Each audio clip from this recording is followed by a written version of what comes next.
Ladies and gentlemen, my name's Paul, and in this Game Typical video we have an exclusive interview with the president of the Khronos group, Neil Trevett. In this interview we're going to be discussing graphics technology, the Vulkan API, deep learning, artificial intelligence, mobile systems, and, well, just a bunch of stuff really. Unfortunately, because Neil was at work at the time at Nvidia, it was not possible for us to grab him on video. It was only possible for us to grab audio. But nevertheless, this is a fascinating interview, and I suggest you sit down and put your feet up to watch it. I've managed the best I can anyway to turn slides and whatever appropriate information on the screen, so you can just listen to this or you can feel free to watch the video as well. With that said, thanks very much to Neil for the interview, and let's just jump onto it. Yeah. So, would you like to introduce yourself, Neil? Sure, I'm Neil Trevett, and I work for Nvidia. I work there to kind of enable developers to use awesome GPU silicon. But I'm also president of the Khronos group, and the Khronos group is an open standards organization. We create open API royalty-free standards for any developer to make good use of accelerator silicon for things like 3D graphics, parallel computation, neural network processing, vision processing, and those standards run across the whole industry. Okay, awesome. So, we last caught up with you August last year when we had our first interview, so it's been quite a busy time for you guys since then. No, I suppose the entire industry. So we'll go through a lot of stuff during this interview, but overall, how do you think the industry is adopting the Vulkan standard and also low-level APIs as a whole? I think it's actually going pretty good. We've just had our first birthday for Vulkan. If you remember, we launched it back at GDC. Yes. Back in 2016, and now we've just, as you know, been through GDC this year. And I think for an API that's just 1 year old, we're actually making pretty remarkable progress. So in terms of the new generation APIs in general, I think we've been pleasantly surprised that the developer community has embraced the concept of the new generation of lower level APIs, where in return for providing more detail and more information through the API, developers can get more explicit control over how the GPU hardware actually works.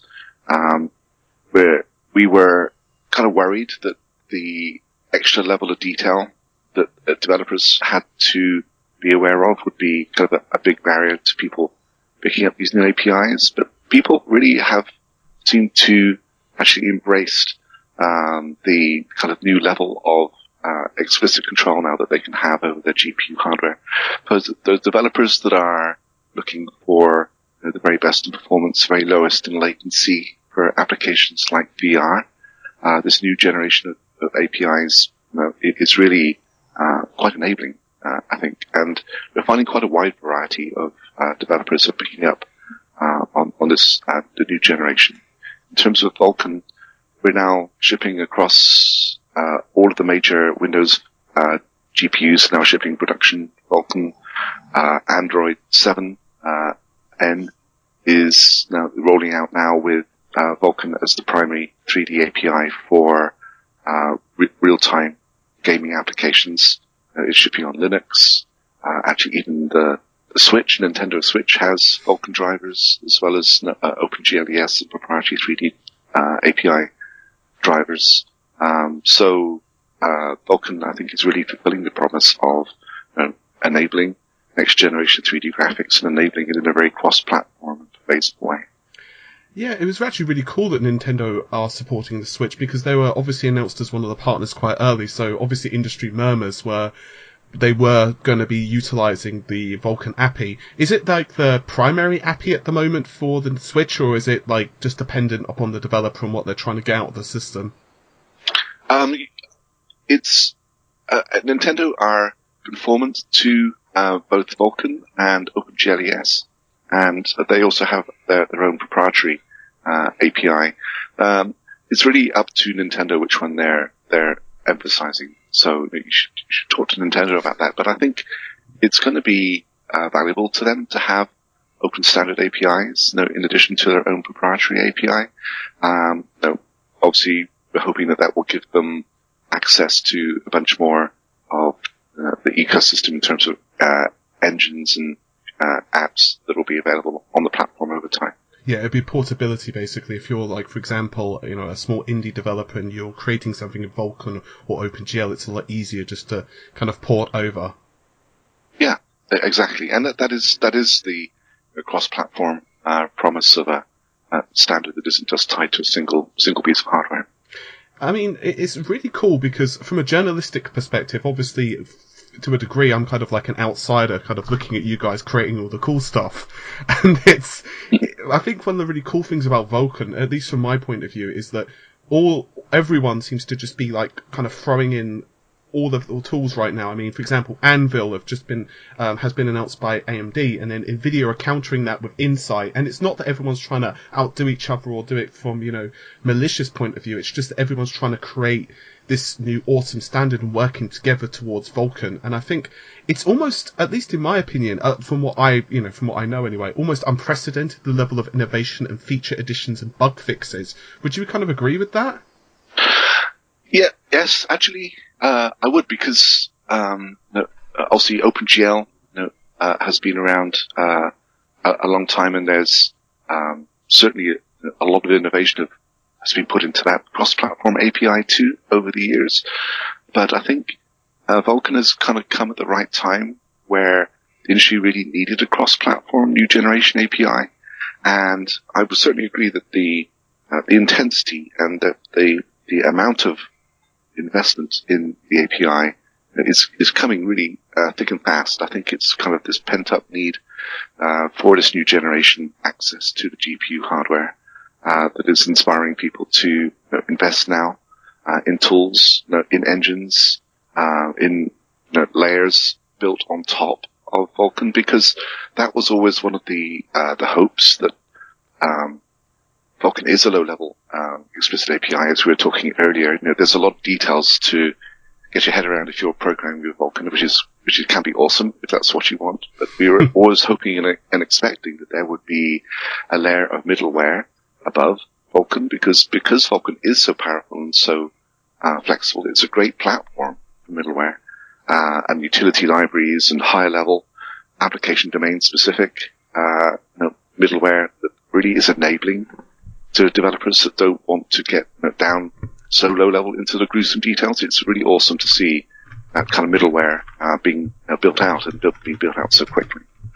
Yeah, because I think one of the times I knew that Vulkan was going to be kind of really special, I remember I saw I think everyone did, Doom running on, I think it was a GTX 1080, and obviously it was hitting like 200 frames a second, and I reported on that, and I was like, This is going to be something amazing, because obviously, Doom had already been kind of shown off at that point, and it was nowhere near hitting that level of performance. And I guess that was kind of like your moment to shine on stage. It must have really kind of hit a lot of check boxes, if you will, for the industry. Yeah, I think you're right. Having awesome AAA type like Doom running over Vulkan, and people being able to see the advantages of the API when it's being used correctly and being used to get every ounce of performance out of the hardware. That was a good thing to see, and of course we hope it's the first of many. Yeah, and various layers, like for example, you can turn on bug fixing layers and various layers for abstraction, and I think it's got a lot more control, doesn't it, over than, for example, DX12 in that respect. Yeah, that's one of the things that we've really had a lot of positive feedback on is the layered tools architecture. And if you remember the Vulkan itself, for the need for speed, yeah, it doesn't have any inbuilt checking at all. So it doesn't have all of the constant runtime checking, even for like a trusted application that we know works. In OpenGL, you have to keep doing that checking. In Vulkan, you don't. The core driver has none of that built in. So to enable easy developments, there's this layered architecture where you can plug in layers of tools during the development process. And because those tools are there only during development, you don't have to be like optimized to be not too much overhead for production apps. It means you can really put a lot more into the debug layers than you could into the OpenGL driver in the past. And so we've had a lot of positive feedback about how the validation layers and the various tools layers that are shipping now in the industry have really helped people over this learning curve. And actually, in the end, Vulkan development isn't so scary as it first seems because we have these tools layers, and it's very common that we've just come from GDC a few weeks ago, and it's very common that the first thing they say, people talking about their Vulkan development experience, because we now we're getting an increasing number of developers who've actually been through a Vulkan development cycle, and the first thing they always say is use the validation layers. Don't sit home without it. Don't try and do Vulkan without the validation layers, and that would be crazy. And the validation layers are really helping people to get software to production class pretty quickly. I guess that's kind of like the thing, isn't it? Because I guess almost like the logical follow-up for that is the portability, because you guys are launching the 3D portability initiative. From what I understand, obviously the brief synopsis is designed almost like a common functionality across low-level next-generation app is. Basically, almost like a surface layer. Can you give me kind of the rundown of why that's important and also how it will impact the industry? Sure. The first thing, yes, we're calling it the 3D Portability Initiative. It's very new. We've only had one or two meetings, so there's no decisions yet. There's nothing set in stone. We're just starting the discussions. But we've been approached by the industry, and we've identified a really crucial need for a portability solution. The problem, in a nutshell, is unlike I call it kind of the golden age of OpenGL, OpenGL-ES, there is no one API now that will run across every different platform that people probably want to ship on. So, Apple, for example, are not shipping Vulkan. They're only shipping Metal, and it's not possible for GPU vendors to ship a Vulkan driver on the Apple platform. And, of course, Microsoft has DX12. You can get Vulkan on Windows, but some people want to use DX12. And, of course, there's Vulkan for cross-portability across most things apart from Apple and Android. So if I'm a developer and I want to ship an application across all the platforms, there is no obvious solution out there. And from the games developers are actually the ones that may not have this problem so badly. If you're using games engine like Unity or Unreal, those engines are being ported. The games, that's part of the game's engine values, that they will do the port and they will make best use of whatever API they feel give them the best performance on a platform. But there's a lot of software out there that's not, perhaps people are creating their own game engine, or they don't want to use a game engine, they want to do some other kind of application. Like, for example, compute or AI or something along those lines as well. Sorry. Exactly. So, or applications doing photo editing or video editing. You wouldn't use a gaming engine for that, but increasingly those apps want to use the GPU.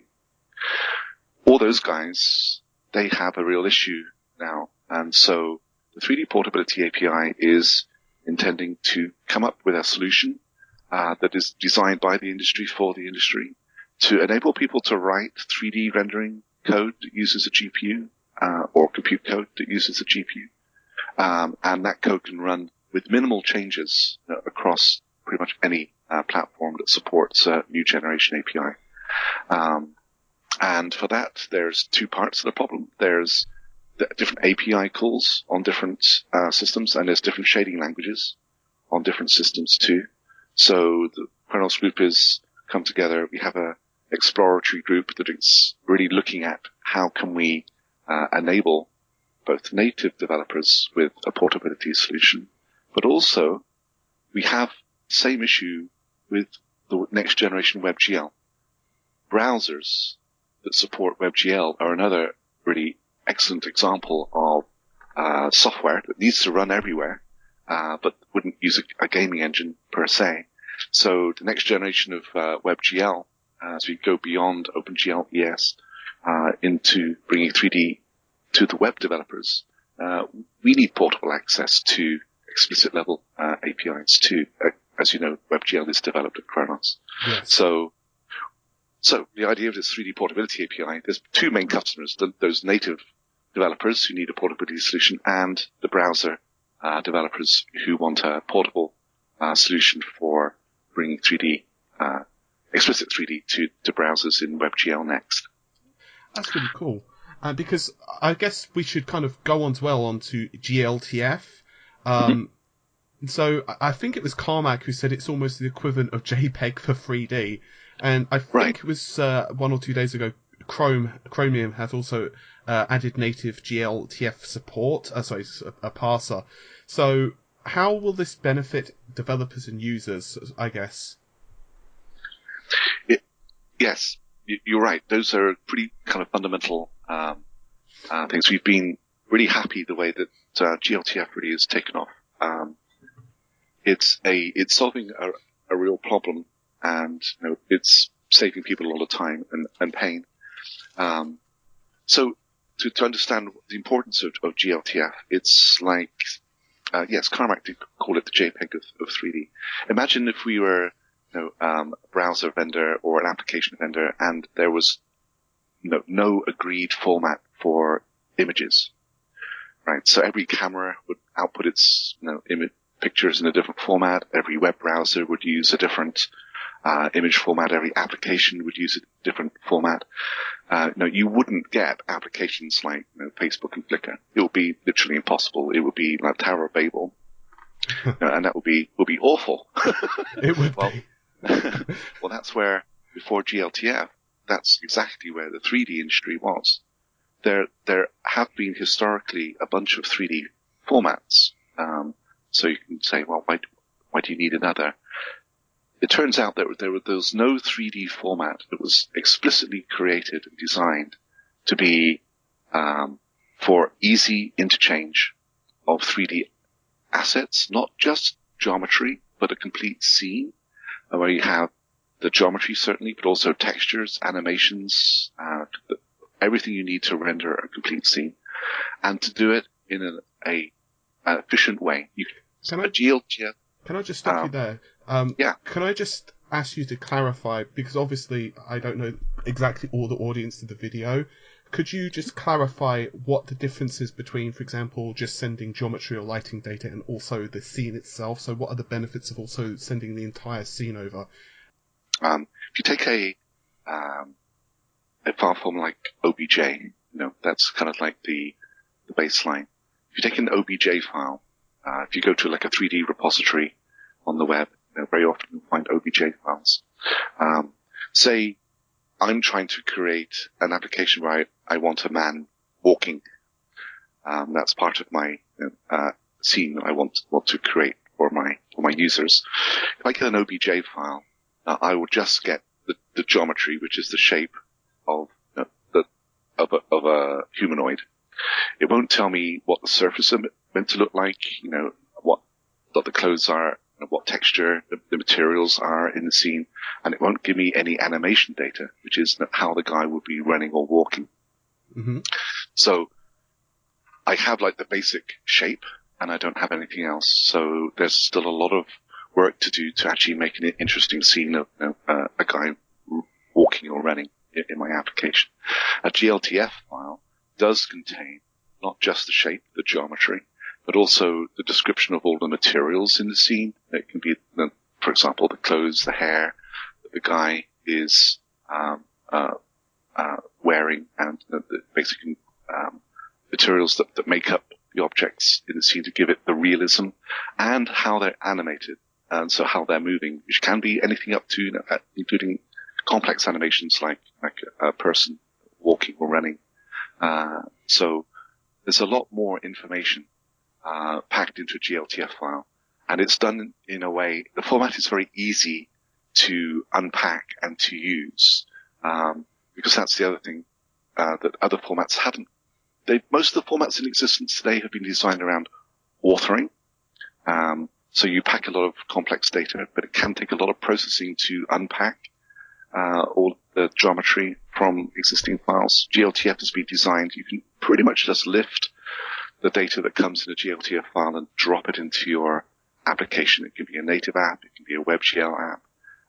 And those assets can come to life very quickly with minimal processing, which is important because we want this to run, 3D apps to run on mobile phones, not just high-end PCs.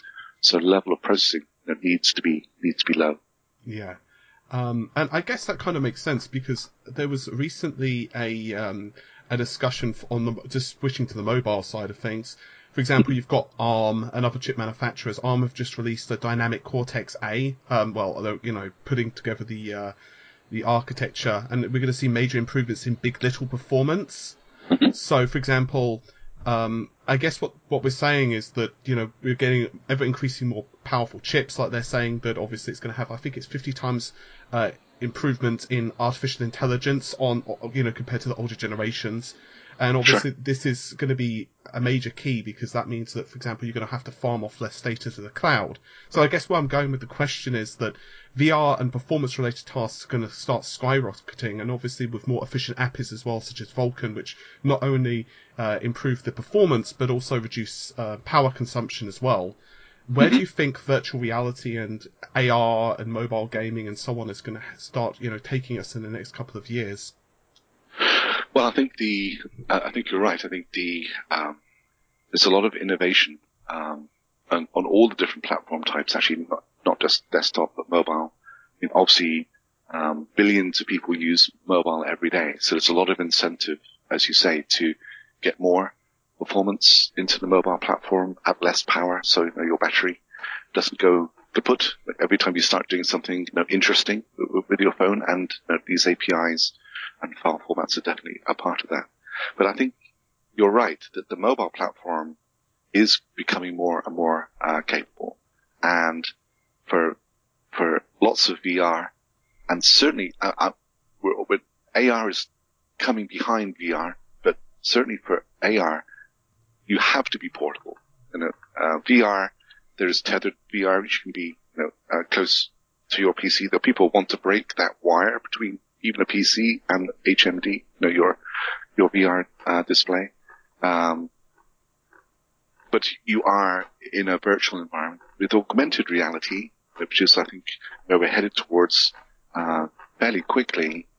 You, by definition, want to be out in the real world, interacting with real people and real scenarios. And so AR needs to be portable and therefore will have to be mobile. And so the development in the mobile platforms that you're talking about, I think, are going to be one vital piece that really makes the dream of AR come true over the next few years, hopefully. And that's where GLTF, just to loop back then onto GLTF, that's why GLTF is so vital, because if I'm out there in the world with my, hopefully not too long before I have my AR glasses, and my AR glasses are analyzing the world with all the deep learning kind of techniques that we're putting into place now, running on the mobile device. Are also really pioneering that, aren't they? Deep learning as a whole, which is really cool. Sure, that's right. And deep learning, both for training on big iron, but also inferencing on mobile processors, and the two go hand in hand. And so I'm wandering around the world. My deep learning enabled device is analyzing where the user is, and now I want to deliver a interstitial. I walk into a store. This is kind of sounding like a movie scenario, but you're walking into a store, and the store wants to give you their AR information and their AR experience. It's a very interstitial thing. You're not going to want to stop walking in and install an app to do that. It just needs to appear. Well, we have the platform to do that. It's called the web. So I think the store AR web page will want to deliver you a 3D experience, and that's where we need to have a single way of defining and transmitting 3D assets. GLTF it looks like it's going to be that format. I mean, just in my mind, for example, I had a friend actually come over from Sweden just a few days ago, and we were kind of wandering around looking for places to eat. And just you even telling me that, it's like I could just imagine, because obviously with a mobile phone you have to keep pulling out your your mobile handset. Where am I going? Trying to figure out which direction do I have to go. But even this, just wearing one kind of eyepiece or whatever, it would be amazing to be to see turn this way, or there's an excellent restaurant over here, or or when you go into a museum, check out this piece. And for example, if you went into the British Museum or what have you, it would be amazing if that data started to stream up on your head display, so that you wouldn't even need to kind of read or wait for the video to play back. It could play back at its own time, on your own personal device. It's really cool. Yes, I think it is going to be really cool, and there's been a lot of work on how you would deliver that kind of experience. I think, honestly, the hardware is not quite there yet. The amount of processing we need to do on a day's worth of battery is enormous. So I think we are some years away before being able to deliver that class of my Ray-Bans suddenly become AR enabled. There's a lot of challenges before we get there, but I think that's where the industry, that's the dream, where we want to get. And in the meantime, there are actually lots of interesting places where you can use AR. The Microsoft HoloLens, lots of other AR devices, a little bit more clunky than my Ray-Bans, but they're really proving what can be done. And I think a lot of the scenarios today where AR is being used are more in the business and enterprise space. If I'm fixing a jet engine, having an AR thing, that it may be, I may need to change the battery every couple of hours, but it's still easier than a very large manual that doesn't give me any interactive help. So I think enterprise class devices are beginning to appear today, and that's again is setting the groundwork for consumer devices, hopefully in the near future, once we have figured out how to deliver a lot more processing for a lot less battery power. And it's an exciting time as the industry figures that out. It is. I guess we should probably move on, because the interview's getting quite long, and jump onto something a lot more powerful. So, you guys obviously have announced at GDC 2017 that you are fully supporting multi-GPU, and it will not require Windows 10, so it will support Windows, Linux, and so on. So can we talk about that for a moment? Because as far as I understand it, with how Vulkan handles multi-GPUs, and feel free to correct me, it handles them multiple different ways. For example, alternate frame, sequential frame rendering, and it works on multiple GPUs as a device group. So can you tell us a little bit more about performance scaling? Will we see mixed vendor support, for example, AMD and Nvidia in the very future? And do you think this is going to be critical for virtual reality, and just kind of your take on things? Yeah. So when we first launched Vulkan 1.0, there were two things that we knew we needed. And we, through basically as time constraints, we weren't able to get into Vulkan 1.0 12 months ago. That was multi-GPU and explicit support for virtual reality rendering. Things like rendering left and right eye with a single set of draw calls to the GPU. And that's why we were thrilled at GDC this year to plug those two gaps that people have been asking for with a set of extensions. The current extensions are KHX extensions, which means they're experimental. We're getting feedback from the industry before we finally bake them into either KHR extensions, which will last forever, or even into a future Vulkan core specification. So in terms of the multi-GPU, and there was some discussion about this in the industry, but the important message is that the Vulkan specification has definitely been designed so multi-GPU functionality is not just tied to one particular version of Windows. It can run on Windows 7, 8, 10, can run on Linux. Probably multi-GPU isn't so relevant to Android phones. No, probably not. There's nowhere to plug it in. Yeah, unless of course we could, maybe in the future we'll get like 5G and the two phones can kind of, talk to one another, or maybe like, micro USB 3 to micro USB 3 or something, or 3.1 maybe, yeah. Be right back, just SLIing my, Samsung Galaxy 8. Don't give people ideas. That would be an amazing experience. Yeah, but yeah, we joke. But actually, so the approach that we've taken to Vulkan, first of all, we have focused on the most common use case, which is two desktop GPUs from the same vendor, interlinked, either Crossfire or SLI. That is with this first KHS extension, at least, that is, that's really the sweet spot. That's what most people use, and that's where we want to provide excellent support in Vulkan. As the rest of Vulkan, the way we do it is very explicit. We don't build up a high-level multi-GPU stack and say, okay, this is the way you have to do it. Instead, we give access to the low-level building blocks of what you would need to do to use multiple GPUs in an explicit way. So the default is you have two GPUs that are interlinked. You can use them as a single virtual GPU. And then if you want to go into more detail, you have explicit control over how memory is allocated differently across the two GPUs and how commands are sent down to the two GPUs. And you get to decide, you being the developer, application developer, you get to decide whether you want a GPU per eye or you want frame interleave or some other parallelism mode.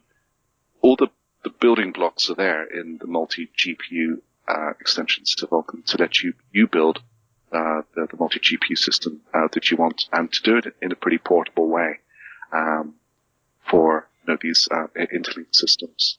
And just like the rest of Vulkan, there's nothing in that multi-GPU extension that is specific to a particular version of Windows. It can certainly run on Linux, different places. But I will say though, and it's what Vulkan, the spec is capable of, is different to what different vendors that may or may not ship. Those are two disjoint, separate discussions. Though, from the Vulkan point of view, there's no barrier to people shipping it on pretty much on any desktop system that supports Vulkan. That's really cool. Because I have to admit, just recently I actually got to try out two GTX 1080s in SLI. Previously I only had one. And we were like reviewing a desktop system and it came with another 1080. I couldn't resist kind of throwing mine in there as well. Mm-hmm. And it's just, it's amazing. Like just, obviously you've probably, tried it quite consistently with like even a 1080 Ti. So it's not really, I'm kind of preaching to the choir, but it's amazing just the level of difference it makes in certain games. You don't get 100% scaling because ultimately most games currently that support it, like DirectX 11. So obviously, if the game's CPU bound with draw calls, it doesn't really make that much difference in some scenarios. But in other scenarios, the difference is just profound. When you start hitting like 100 frames a second in like, 1440p or just, 60 or 80 frames a second at 4K, you just think, okay, this is how to game. Yes. Yeah. And as resolutions get higher, and that's going to become more and more important, as you say, pixel rendering bound apps are the ones that most obviously gain, though, as you can see that other compute bottlenecks potentially can be solved because we've provided such a building block approach to this. But in the end, virtual reality is going to be driving resolutions to even beyond desktop levels, and it needs to be done at super high frame rates, 90 frames a second or more. We need really high displays per eye to get rid of the pixelation in the VR display. So I think VR, the resolution, the need for low latency, and the quality of the experiences that people want to deliver, immersive experiences want to deliver in virtual reality. I think VR is going to be the driving force for multi GPUs and just more efficient, explicit rendering for the next few years. It's going to be awesome to see. I guess now, since we're on the subject of VR, obviously you guys have been very supportive of VR from the very beginning. And you've obviously got folks such as John Carmack who are pretty much synonymous with virtual reality at this point. And now you're launching standard initiatives such as OpenXR. So can you explain what the issues are at the moment with the current VR climate and why we need standardization? Because I believe it's Sensix have also written about this recently as well in a separate piece. Yes, absolutely. OpenXR is one of our newest. It's not quite as new as the 3D Portability Initiative. We actually do have a name for this one, OpenXR. And we chose X because we see that it's going to be applicable to both AR and VR. So if you look at the X in the logo, it's a subtle A and a V coming together to create an X. You can have any kind of reality you want. And OpenXR sits alongside Vulkan, because there's two essential problems to solve in virtual reality. There's the rendering problem, and we've just talked about how Vulkan is going to be awesome at helping to solve that. But then there's everything else, and everything else primarily is to do with input devices, various trackers, head and device tracking, and everything else that needs to go on in a virtual reality SDK. At the moment, the industry has a fragmentation issue. There are many VR SDKs out there on the desktop. It's Vive and Oculus are the most obvious ones, but there's the mobile guys, Daydream and the Samsung Gear VR. And you mentioned Sensix, who've been doing an open source VR SDK too. They're all using different APIs for accessing the devices, for figuring out where your head and hands are. And we're to the point now where there's enough that's been decided by the industry. We've ended up in a fragmented place where every SDK is using slightly different APIs for telling the app where the head is looking in the VR application. And the industry came together quite fast at Khronos to say, well, no, now we're damaging ourselves because there's no competitive advantage for showing the head position one way or the other. But we're locking applications to only run on one device. You need to port it over to the other SDKs. It's hurting everybody. Yeah, that was one big issue, of course, when all the major vendors started to release their headsets. It's like you had one game that would work on X headset, but then the other one wouldn't work on another headset, and people, of course, were getting pretty annoyed because it almost felt like they were being locked onto a platform. It's like it's already bad enough you have to spend like $1,000 or whatever to actually play on the headset, but then you're actually being locked to a specific headset for a new game. Yes, that's right. And you mentioned Sensix article, and they had a great example. It's like buying a printer, and it would only work if you had the right word processor. I mean, that would be like crazy, like having no images, like we were talking about before. And OpenXR is in kind of that fragmented, vertically siloed situation right now. So that's the problem that OpenXR is trying to solve. And there's actually two layers inside the architecture of OpenXR. Again, we're fairly early on in the design phase, so things might change. But in general, we want to have a standard set of APIs to the applications, so the applications can write once and they can run on any SDK. They'll run on HTC Vive, Burst VR, or even into the mobile devices like Daydream and Samsung Gear. But there's also a second problem where we need a different interface, which is people wanting to integrate new innovative devices. So, for example, if I come up with a new innovative hand tracker that uses, some new vision processing technology.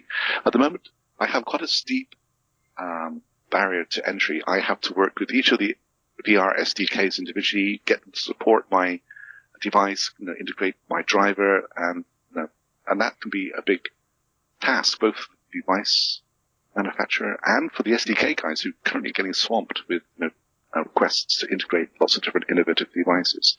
So OpenXR looks like it will have a downward-facing device interface too. So if I come up with a new innovative tracker, I can write my own OpenXR driver. If my SDK is OpenXR compliant, I'll be able to self-integrate my device.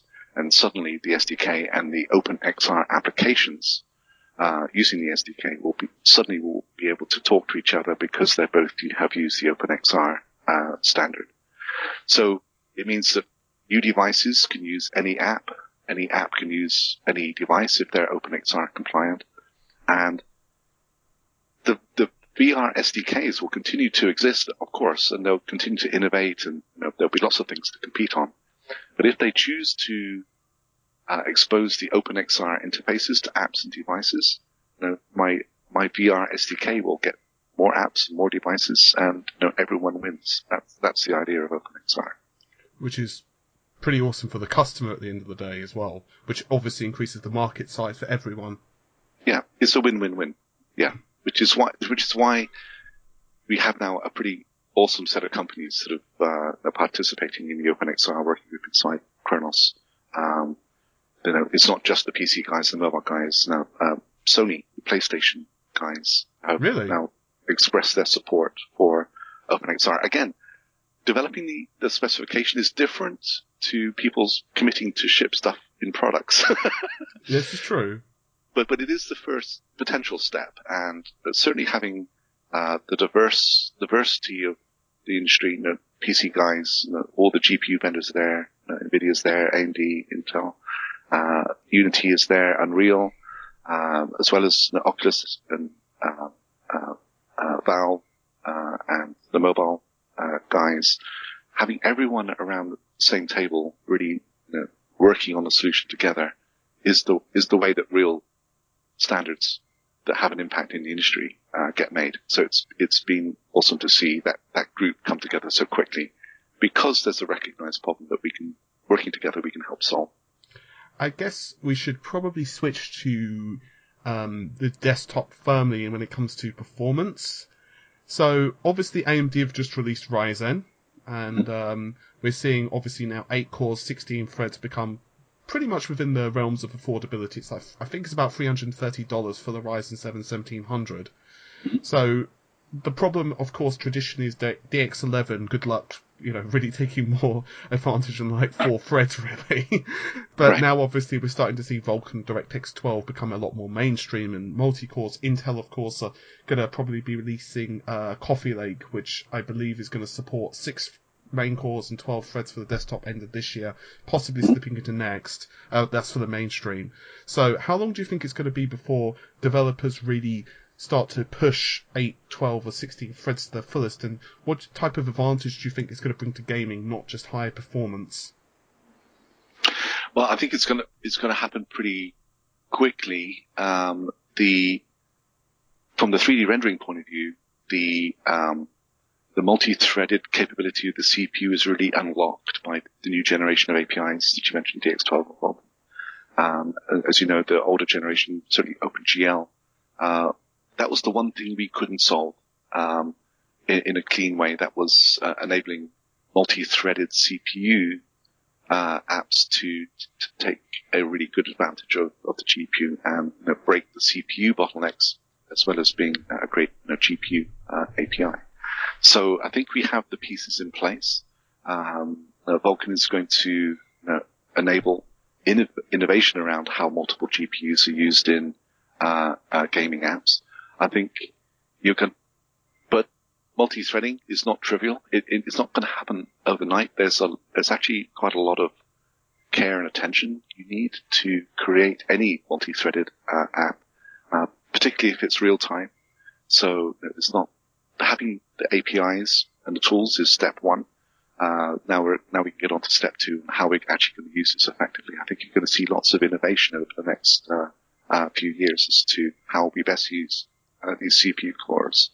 And I think you're just going to see a lot richer applications where it's not just going to be the 3D rendering, that can go a lot faster with multi-cores driving it.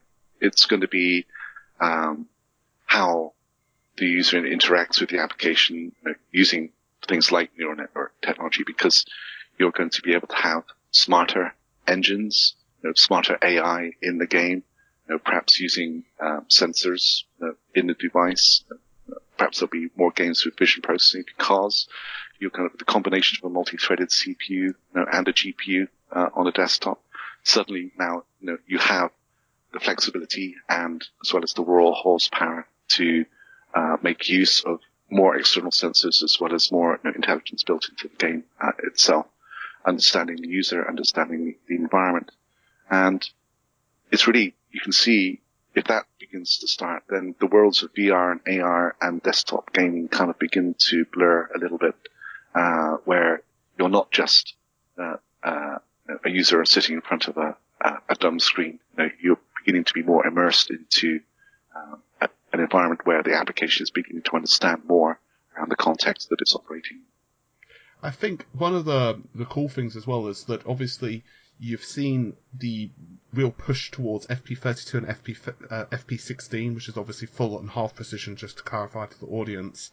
And I believe Pascal supports FP16 natively now as well, fully. And obviously AMD have done the same with its latest architectures. So what type of performance gains can developers for games, as well as for those who are creating deep learning and stuff like that, what kind of advantages can we start seeing with that? And also, what support does Vulkan offer for these kind of half precision floats for both compute, traditional compute, whether it's artificial intelligence, deep learning, or for gaming as well? Yeah, so it's a good point. So the interesting thing is that when a lot of these key technologies that we just mentioned, vision processing, if you're doing kind of external sensing with the sensors and cameras, and the inferencing side of deep learning, there's a trained network to do a deep network to do something I want to do. When I come to actually use it in the field, I don't need 32 or 64-bit floating point. I can get just as good results by running at lower precision. And the promise of FP16 is, compared to FP32, in the right scenario, if the hardware supports it, you can do nominally twice the number of applications on a GPU by packing in two pieces of data per 32 bits. So as things like neural network inferencing and vision processing and just other types of compute that are using real world data, because it's the fact that real world data isn't 32-bit floating point. Sensors have a maximum, typically 8 to 10, 12 bits. It's really hard to find a real world sensor with more than 12 bits accuracy. You just don't need so much precision for that part of the processing. Even if you're doing a camera or whatever, it just doesn't really have it. Yeah, I mean, a 10-bit DAC on a camera that's really, you're talking, and 12-bit, you're reaching kind of the physical limits of, how we can sense the real world. It's kind of interesting. Sensors, more than 12 bits are pretty rare. How many billions of colors do you need at that point, right? It's like, even if you're doing like a movie, even the Avengers probably doesn't use it. And considering as well, a lot of Hollywood movies obviously are color corrected post-processing anyway, it's like... Right.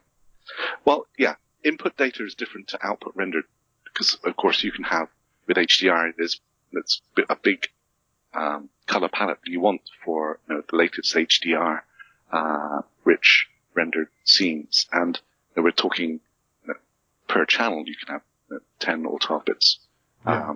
But input data is kind of analogous, but kind of different. On the input side, there's just not that much accuracy out there to warrant typically 32-bit floating point for processing things like typically an 8 or 10-bit camera. So yeah, the promise of FP16 is that we can again be a lot faster, use the GPU silicon a lot more effectively and efficiently for this lower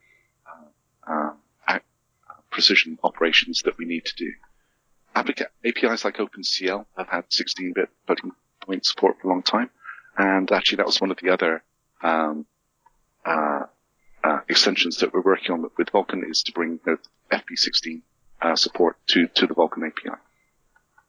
So that's going to be coming fairly soon, I'm assuming? Yeah, that's coming fairly soon. That's a pretty urgent thing to get done for the reasons we were just discussing. So that will be also a benefit in gaming as well, naturally. Yeah, because there are lots of stages in the gaming pipeline where you don't need all the way to 32-bit floating point, and those parts of the gaming engine will be running a lot faster and efficiently. because even if you save a couple of milliseconds per frame, that can start adding up. So, for example, if you're, hitting, 57, but then you could save a couple of milliseconds here, a couple of milliseconds there, then suddenly you're hitting over the 60, and then, you've got in that perfect balance of 16.67 milliseconds rather than, 18.9 or something like that. Exactly. A millisecond here and there, and soon you're talking real latency. Oh, God. It's bad when you start understanding these jokes, and then you're like, that's why this is why I don't get on with many people in real life. So anyway, I guess one of the really cool pieces of news as well is that Cloud Imperium have just ditched DirectX 12 plans for Vulkan, for Star Citizen, and Crow Team are now jumping on Vulkan as well for Serious Sam. And I guess rather than talking about portability for a second, let's focus on Linux, because Linux has been one of those really odd cases in gaming where Steam OS was coming out, and a lot of folks really imagined that Valve were going to kind of throw their hat into the arena. It's definitely a separate topic, but it's kind of a shame they didn't really push Steam OS. I kind of feel like they left it lingering a bit. So I guess in a way, Vulkan coming out is kind of, I wouldn't say to many considered almost the way to, I don't mean this in a malicious way, but almost breaking Microsoft's monopoly on the desktop. So I guess Linux is going to start becoming almost a more tangible platform for gaming once we've got Vulkan start to become more kind of widely adopted. Would you agree with that? Would it be a lot easier for developers to start pushing games onto Linux, like AAA developers? Yes. I think we get asked this a lot, because open standards, there's a competitive landscape for APIs, just like everything else. And I normally remind people that competition is good. It is. Competition is healthy, and whether it's competition between DX12 and Vulkan and Metal, or whether it's competition between Microsoft and Windows and Linux, it's all good. Competition is good, but the competition is most healthy when every platform is innovating, because that's when you get the different platforms beginning to push each other, and that's where interesting things happen. So from the Linux point of view, it's definitely good, an obvious goodness that Linux is now armed and ready with the latest generation 3D API, which is Vulkan, and soon it'll have OpenXR as well for the VR side of things.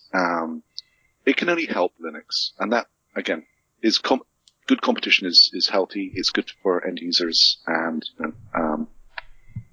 I think it's going to be interesting to see what the Linux platform can do. Now it's armed with lots of the latest APIs. It's not at a disadvantage compared to the other platforms when it comes to the latest APIs. I think it's something like, correct me on the numbers, feel free, but I think it's something like Vulkan has 11 or 12 games fully supporting or will support Vulkan 11 or 12, and I think DirectX 12 is 18 or 19. So considering that you guys are only a year old, that's damn impressive.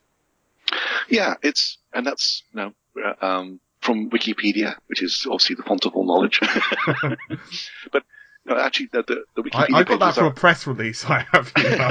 Well, you go and check Wikipedia, and actually, we kind of looked at it, and wow, it's okay, this is pretty good information. And so there's a Wikipedia page, both for Vulkan shipping, soon to be shipping titles, and one for DX12. And the numbers you say are about right. Last time I looked at it, about a dozen or so on Vulkan, and 18 or so on DX12 last time I looked. So yeah, they're of the same order of magnitude. DX12 shipped, 6 months before Vulkan. They have a little of a head start. But there are lots of engines coming onto Vulkan, lots of, game studios that are happy to publicly state that they're working on, Vulkan. There's the advantage of Vulkan is that it can reduce their costs as they want to go from, platform to platform. So, we hope Vulkan adds value to the developer community, adds value to end users out there. But again, competition is good. Let's keep the bar rising and moving forward. I think it's also, as far as I understand it, I believe it was, hang on, I do have a note here somewhere. Ali Brown from Cloud Imperium said that when you're talking about DirectX 12 to Vulkan, it's actually the two APIs are very, very similar because both APIs essentially started with Mantle. From AMD, and obviously you guys have made a lot of changes. You've taken away anything that was specifically giving, for example, the GCN architecture an advantage or what have you, and now obviously it's much more uniform in performance. But so from what I understand, from what Ali said, the two APIs are very similar to one another. That is DirectX 12 and Vulkan.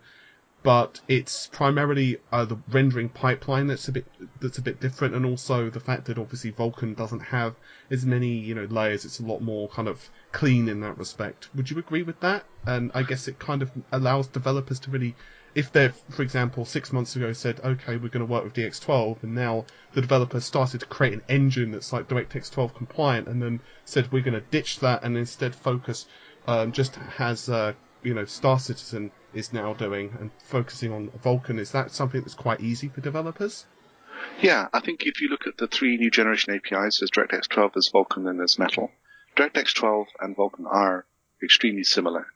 I think the differences, as you say, they're both kind of derived from the same genetic thread.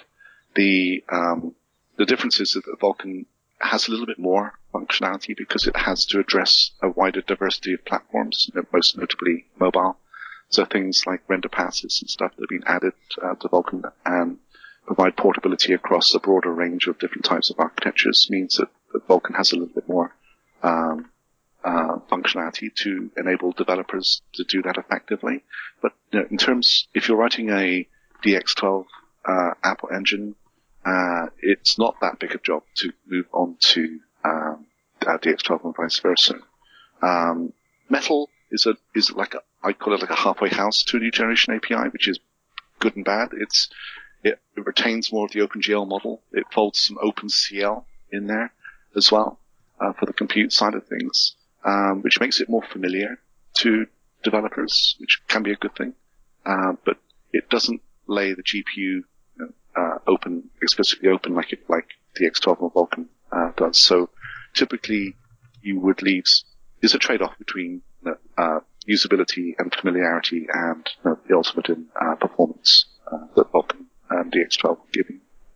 So, I guess it's kind of like one of those things at the moment where the industry is still trying to find its feet very much on, because obviously Unity, Unreal Engine, pretty much all of those are fully supporting it. Obviously id Tech 6 now with both Quake, which is going to be coming out pretty soon, which looks amazing by the way. Doom. It's actually really cool though, because I guess I remember, this is kind of harking back just a little bit, but I remember back in like the very early days, so I was gaming on like a PC which had like a Voodoo 2 back in the day. And I remember like when you had to, basically pray to the gods that you had the 3D effects, what was it, Glide? Yeah, it was Glide. Glide, yeah. And obviously it gave you a massive performance boost, and you used to pray that you didn't have to deal with like, a very early version of DirectX, or you enjoyed the performance penalty. It's kind of, I guess now we're so far away from that, it's kind of crazy, isn't it? Yeah, no, the industry's, that's reaching a long way back. Yeah, it is. That's like 1999, I think. And I managed to sell my Voodoo 2 to a friend for like, I think it was like £80, and I managed to pick up a Voodoo 3 2000, and that thing clocked from 143 megahertz to like 190. I have no idea how it managed that. Wow, you're giving me deja vu here. The industry has come a long way since then, and obviously GPUs are so much more capable of not just more advanced rendering but compute, and the APIs. I think it's good now that we have the new generation APIs to really make sure the developers have access to the GPUs become a first-class citizen alongside the CPU.